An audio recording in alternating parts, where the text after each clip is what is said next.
नमस्कार दोस्तों, आज की इस वीडियो में विघ्नेश्वर चतुर्थी व्रत की संपूर्ण जानकारी सुनेंगे। आज आप शुभ मुहूर्त जानेंगे, पूजन विधि सीखेंगे और अद्भुत कथाएं भी सुनेंगे। मन को भक्ति से भर देने वाली लंबी कथाओं का यह दिव्य संगम होगा। वीडियो को अंत तक सुनिए और विघ्नहर्ता की कृपा अवश्य प्राप्त कीजिए। प्रेरणा मिलेगा, संयम मिलेगा और संकटों से उबरने का विश्वास दृढ़ होगा। चलिए आरंभ करते हैं। विघ्नेश्वर चतुर्थी व्रत की महिमा समझते हैं। पावन दिन पर सही विधि और सच्चा भाव सबसे महत्वपूर्ण माना जाता है। शुभ संकल्प लेकर पूजन करेंगे और कथा सुनकर व्रत का फल पाएंगे।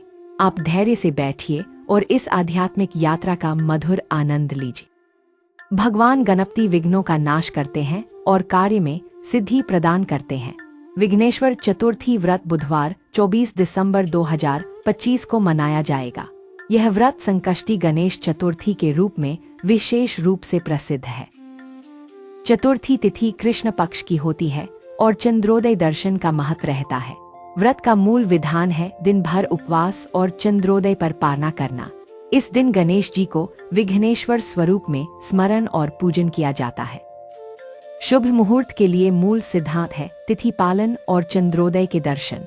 चतुर्थी तिथि का उदयकाल में होना व्रत आरंभ के लिए शुभ माना जाता है। भारत के अधिकांश नगरों में चंद्रोदय रात के 8 से 10 के बीच होता है। अतः संध्याकाल से चंद्रोदय तक का पूजन समय अत्यंत उत्तम माना जाता है। अपने नगर का पंचांग देखकर चंद्रोदय का सटीक समय अवश्य जान लेना चाहिए। व्रत का संकल्प सूर्योदय के बाद स्वच्छ स्थान में शांत मन से लेना चाहिए। पूजन का श्रेष्ठ समय संध्याकाल माना गया है, परंतु दिन में भी कर सकते हैं। संध्याकाल की शांतता मन को स्थिर करती है और ध्यान गहरा बनाती है। चतुर्थी तिथि पर चंद्रमा के उदय होते ही दर्शन और अर्घ्य देना चाहिए। चंद्रोदय दर्शन के बाद ही व्रत का पारना करना शुभ माना जाता है। विघ्नेश्वर चतुर्थी का संकल्प संकटों से मुक्ति और कार्य सिद्धि के लिए किया जाता है। यह व्रत परिवार के कल्याण और व्यापार में उन्नति के लिए अत्यंत फलदायी होता है। छात्र अध्ययन में एकाग्रता और सफल परीक्षा के लिए भी यह व्रत करते हैं। दाम्पत्य जीवन में स्नेह और सद्भाव बढ़ाने के लिए भी व्रत श्रेष्ठ माना जाता है। दीर्घकालिक रोग शांति के लिए भी विघ्नेश्वर की उपासना अत्यंत प्रभावकारी मानी जाती है। व्रत का आरंभ प्रातः स्नान और शुद्ध वस्त्र धारण करके करें। घर में मंदिर स्थान या पूर्व दिशा में स्वच्छ आसन बिछाएं। गणेश जी की प्रतिमा या सुंदर चित्र को आसन पर प्रतिष्ठित करें। प्रतिमा के सामने दीपक जलाएं और धूप प्रज्वलित करके वातावरण पावन करें। कलश स्थापना भी करें और उसमें शुद्ध जल, पुष्प और अक्षत रखें। पूजन सामग्री में दूर्वा पत्र, मोदक, कनेर या मदार के पुष्प आवश्यक रहते हैं। लाल कपड़ा, रोली, कुमकुम, हल्दी, चावल, पान, सुपारी, लौंग, इलायची रखें। नैवेद्य में घर के बने मोदक या लड्डू अवश्य रखें। गंगाजल, अक्षत, रोली और इत्र से भी पूजन अधिक मंगलमय बनता है।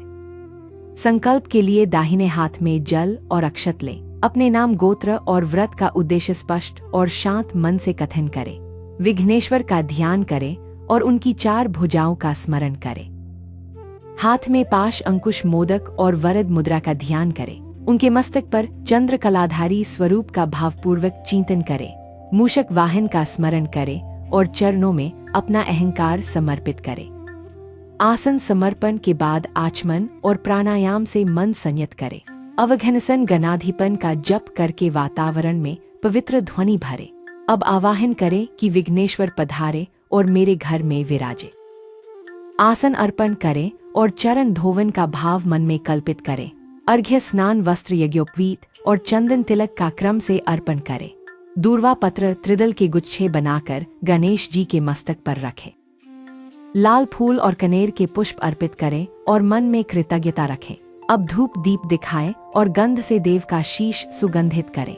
मोदक का नैवेद्य अर्पित करें और शुद्ध जल से आचमन कराएं। पान, सुपारी, इलायची और मिश्री अर्पित करें और कर वातावरण मधुर बनाएं। आरती गाएं। जय गणेश देवा का मधुर गायन करें। आरती के प्रकाश में दोनों हथेलियां गरम करके मुख पर लगाएं। प्रदक्षिणा 3 बार करें और गदाधार वंदना का भाव रखें। व्रत में दिन भर फलाहार या निराहार का संयम रखें। कठोर व्रत में केवल जल से ऊर्जा बनाए रखें पर स्वास्थ्य का ध्यान रखें। दिन में गणपति अथर्वशीर्ष का पाठ करना अत्यंत पुण्यदायक माना जाता है। संकष्टी दिन गणेश गायत्री का जप करना भी अत्यंत शुभ माना जाता है। विघ्नेश्वर श्लोक वक्रतुंड महाकाय का बारंबार जप करें। रिद्धि सिद्धि का ध्यान करें और अंतर्मन में शुचिता बनाए रखें। दूसरों की सहायता करें और दान देकर व्रत का तेज बढ़ाएं। चतुर्थी तिथि में क्रोध क्लेश और कठोर वचन से दूर रहें। अन्न का अपव्यय न करें और जीव जंतुओं पर दया बनाए रखें। संध्या होते ही पुनः स्नान कर शुद्ध वस्त्र धारण करें। संध्याकालीन पूजन आरंभ करें और दीपक स्थिर लौ में जलाएं। चंद्रोदय के निकट गणेश जी को फिर से नैवेद्य अर्पण करें। चंद्रोदय होते ही जल दूध शहद से अर्घ्य दें। चंद्रमा को दूर्वा और सफेद पुष्प अर्पित करें और नमस्कार करें। चंद्र दर्शन के पश्चात गणेश जी को प्रणाम करके व्रत का पारना करें। पारना में मोदक फल और हल्का सात्विक भोजन ग्रहण करें। परिवार सहित आरती करें और प्रसाद का विनम्र भाव से वितरण करें। व्रतफल अपनी इष्ट कामना के प्रति समर्पित भाव से अर्जित किया जाए। पूजन के अंत में क्षमा याचना अवश्य करें और भूल स्वीकार करें। गणेश जी से स्थिर बुद्धि और सम्यक विवेक का वरदान मांगे। अगली चतुर्थी का संकल्प मन ही मन अवश्य करें। विघ्नेश्वर प्रसन्न होते हैं जब हम संयम, करुणा और परिश्रम अपनाते हैं। अब सुनिए विघ्नेश्वर की महिमा से जुड़ी प्राचीन और दिव्य कथाएं। पहली कथा ओझर के विघ्नेश्वर की महिमा का अद्भुत वर्णन करती है। विदर्भ की भूमि पर एक समय महान यज्ञ की तैयारी हो रही थी। राजा अभिनंदन ने समस्त ऋषियों को बुलाकर राजसूय यज्ञ का संकल्प किया था। देवताओं में ईर्ष्या हुई और संकटों के देवता विघ्नासुर को उकसाया गया था। विघ्नासुर ने यज्ञ भूमि में अनर्थ मचाया और समिधा भस्म होती गई थी। ऋषियों ने प्रार्थना की कि विघ्नहर्ता गणेश हमारी रक्षा करे। तभी ओझर क्षेत्र में बाल गणेश विघ्नेश्वर रूप में प्रकट हुए थे। उनके मस्तक पर चंद्र प्रभा थी और नेत्रों में करुणा झलकती थी। विघ्नासुर का गर्व टूटा और उसने शरण लेकर क्षमा मांगी थी। विघ्नेश्वर ने उसे वचन दिया कि जहां मेरा स्मरण होगा वहां विघ्न नहीं होगा। वह दिन चतुर्थी का था और यज्ञ निर्विघ्न पूर्ण हुआ था। ओझर में विघ्नेश्वर की प्रतिष्ठा हुई और दूर दूर से लोग आने लगे थे। आज भी उस क्षेत्र में संकष्टी चतुर्थी पर विशेष मेला लगता है। भक्त मोदक चढ़ाते हैं और दूर्वा से शीश सजा देते हैं। विघ्नेश्वर की इस कृपा से राजा के राज्य में समृद्धि लौट आई थी। दूसरी कथा चंद्रमा के अभिमान और गणेश जी के शाप से संबंधित है। एक बार गणेश जी के मोदक उत्सव में चंद्रदेव ने उपेक्षा कर दी थी। गणेश जी के गजनन रूप पर उन्होंने व्यंग्य किया और हंसी उड़ाई थी। गणेश जी ने कहा, अभिमान उचित नहीं और सत्य का पालन करना चाहिए। क्रोधित होकर उन्होंने कहा, आज से तुम्हें देखने पर दोष लगेगा। देवगण घबराए और पृथ्वी पर भय का वातावरण बन गया था। तब देवताओं ने विनयपूर्वक गणेश जी से शाप शांति का निवेदन किया। गणेश जी ने कहा, चतुर्थी के दिन मेरा पूजन कर लेना चाहिए। चंद्रोदय पर दर्शन करके व्रत का पारना कर लेना चाहिए। जो ऐसा करेगा उसे कलंक नहीं लगेगा और सम्मान मिलेगा। तब से संकष्टी चतुर्थी पर चंद्र दर्शन का विधान प्रचलित हुआ था। यह कथा बताती है कि अभिमान मिटता है और शांति मिलती है। तीसरी कथा एक तपस्विनी माता और बच्चे की करुणा से जुड़ी है। पुराने समय में एक गांव में भयंकर सूखा पड़ गया था। कुएं सूख गए और खेत बंजर हो गए और पशु व्याकुल हो गए। गांव में गौरी नाम की बालिका रोज गणेश मंदिर जाती थी। वह छोटे छोटे मोदक बनाती और दूर्वा से विघ्नेश्वर को सजाती थी। चतुर्थी के दिन उसने निर्जल व्रत रखकर संकल्प किया था। उसने कहा, हे विघ्नेश्वर, बादल रोक रहे विघ्नों को दूर कर दीजिए। रात को चंद्रोदय पर अर्घ्य दिया और आरती की गई थी। उस समय आकाश में वज्र जैसी चमक हुई और मेघ घेर आए। पहली बूंद मंदिर की चौखट पर गिरी और खुशहाली छा गई। गांव के बुजुर्ग बोले, यह विघ्नेश्वर की कृपा है और आशीष है। तब से उस गांव में संकष्टी को विशेष रूप से मनाया जाता है। गौरी विवाहोपरांत भी हर चतुर्थी यह व्रत करती रही थी। उसके घर में अन्न धान्य और प्रेम की धारा बहती रही। चौथी कथा एक समुद्री व्यापारी धर्मपाल की रोमांचक यात्रा बताती है। धर्मपाल ने विशाल जहाज बनवाया और दूर देशों का सामान लादा था। समुद्र के बीच तूफान उठा और पाल फट गए और नाव डगमगाने लगी। नाविक घबरा गए और किसी ने विघ्नेश्वर का नाम लेने को कहा। धर्मपाल ने कहा, मैंने चतुर्थी व्रत का संकल्प लिया था। आज संकष्टी है और मोदक नैवेद्य मैंने साथ रखा है। उसने जहाज पर मंदिर सा कोना बनाया और दीपक जलाया था। सब मिलकर वक्रतुंड महाकाय का जप करने लगे और रो पड़े। तूफान शांत हुआ और सितारे मुस्कुराए और दिशा साफ हो गई। सुबह तक जहाज सुरक्षित बंदरगाह पर पहुंच गया और सबने राहत ली। धर्मपाल ने प्रतिज्ञा की कि हर चतुर्थी को अन्न दान करूंगा। गांव में अन्न क्षेत्र खोला और कोई भूखा नहीं सोया था। पांचवी कथा एक राजकुमार विक्रम की गृहयुद्ध से भरी कथा है। राज्य में चाचा ने विद्रोह किया और सिंहासन पर अधिकार कर लिया। विक्रम वन में भागा और एक तपस्वी के आश्रम में शरण ली। तपस्वी ने कहा, विघ्नेश्वर चतुर्थी का व्रत निरंतर करना चाहिए। विक्रम ने 1 वर्ष तक हर चतुर्थी व्रत और पूजन किया। उसने सैनिकों को साहस और जनता को न्याय का वचन दिया। संकष्टी की रात उसे स्वप्न में विघ्नेश्वर का दर्शन हुआ था। उन्होंने कहा, सत्य और धैर्य रखो, विजय अवश्य मिलेगी। प्रभात होते ही विक्रम ने युद्ध छेड़ा और जनता साथ खड़ी थी। विघ्नेश्वर की कृपा से शत्रु दल भ्रमित हुआ और पराजित हुआ। राज्य लौटा और विक्रम ने प्रजा के कल्याण के कार्य आरंभ किए। दरबार में हर चतुर्थी को मोदक और दीपदान की परंपरा बनी। छठी कथा एक शिल्पी परिवार की आजीविका और गौरव की कथा है। नंदलाल नामक शिल्पी पत्थर में प्राण फूंकने की कला जानता था, पर दुर्भाग्य से उसके औजार टूटे और काम बंद हो गया था। उसकी पुत्री ने कहा, बाबा संकष्टी व्रत करें और प्रार्थना करें। दोनों ने उपवास किया और संध्या को छोटे दीप जलाए थे। नंदलाल ने मिट्टी से विघ्नेश्वर का छोटा विग्रह गढ़ा और सजाया। चंद्रोदय पर आरती हुई और पिता पुत्री ने मोदक अर्पित किए। सुबह बाजार में एक व्यापारी आया और नए औजार भेंट कर गया।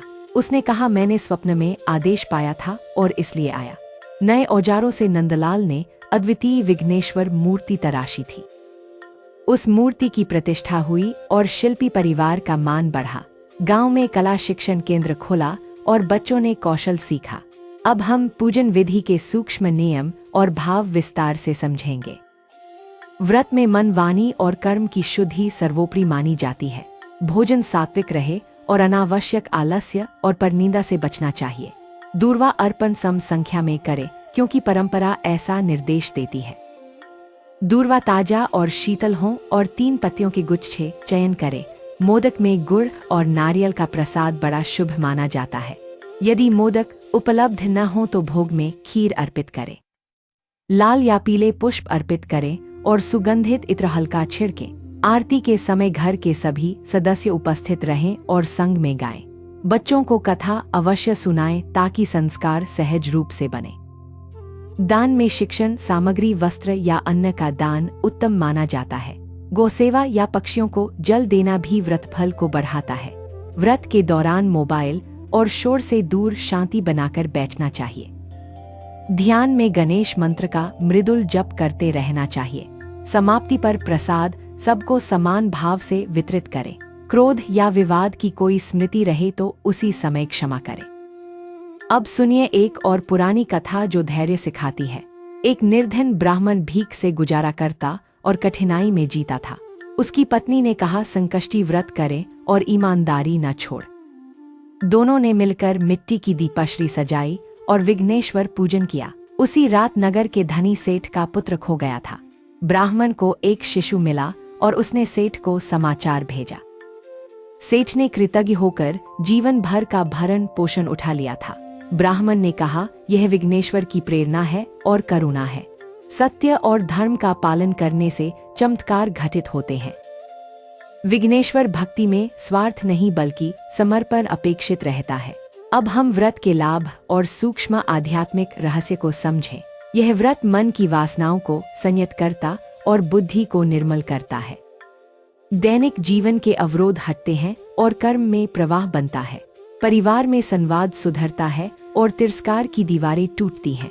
धन का प्रवाह संतुलित होता है और अहंकार का विषहरण होता है।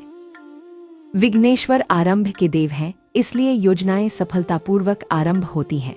छात्रों की स्मरण शक्ति बढ़ती है और आलस्य का पराभव होता है। व्यापारी के निर्णय समय पर होते हैं और साहस जुड़ता है। रोगी को मनोबल मिलता है और उपचार शीघ्र लाभ देने लगते हैं। भक्त का चित्त स्थिर होता है और ध्यान में मधुरता आती है। अब सुनिए एक लंबी कथा ज्ञान और विनय का संदेश देती है। विद्यानगर में एक गुरुकुल था जहां एक प्रतिभाशाली विद्यार्थी पढ़ता था। उसका नाम माधव था और उसे अपने ज्ञान पर गर्व था। गुरु ने कहा, ज्ञान के साथ विनय भी आवश्यक गुण होता है। माधव ने संकष्टी व्रत शुरू किया और प्रतिदिन विनय का अभ्यास किया। एक दिन प्रश्न सभा में उसे उत्तर नहीं सूझा था। उसने स्वीकार किया कि मुझे उत्तर नहीं आता और क्षमा चाहता हूँ। गुरु मुस्कुराए और बोले, आज तुम वास्तविक ज्ञानी बने हो। विघ्नेश्वर ने तुम्हारे अहंकार को हटाया और बुद्धि का प्रकाश दिया। माधव आगे चलकर महान शिक्षक बना और अनेक शिष्यों को बनाया। शिष्यों को उसने व्रत, विनय और विवेक का समन्वय सिखाया। अब संक्षेप में व्रत का निष्कर्ष और पालन के मूल सूत्र सुने। संकल्प स्पष्ट रखें, पूजन सरल रखें और मन को शांत रखें। समय पर चंद्रोदय दर्शन करें और प्रसाद को कृतज्ञता से स्वीकार करें। पड़ोसी और अतिथि को प्रसाद देकर सद्भाव का सेतु बनाएं। अगली चतुर्थी के लिए दूर्वा और मोदक की व्यवस्था समय से करें। बच्चों को कथा सुनाएं ताकि परंपरा प्रेम से आगे बढ़े। विघ्नेश्वर चतुर्थी पर क्रोध त्याग कर हर्ष और आशीर्वाद बांटें। घर में स्वच्छता साथ साथ सुगंध और संगीत का वातावरण बनाएं।